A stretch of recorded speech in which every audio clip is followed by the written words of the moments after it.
Takže si píte, že jsme se zoukali už videa, skutečně informační video a co mám vůbec točit a jestli má cenu vůbec točit. A teď vám hned řeknu, napište dolů do popisku videa, jestli mám točit a jestli to má smysl.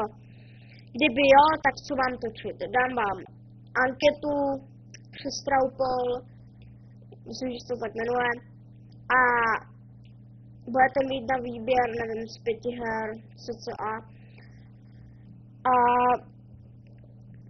teď chci tady ještě říct mikrofon. Ano, mikrofon je úplně mě hrozně moc štve. Jako, že takhle. Chtěl bych mít nový mikrofon a možná budu mít nový mikrofon, takhle to řeknu. A asi tak, no. Takže si píte, že si a tohle bylo video, co mám točit.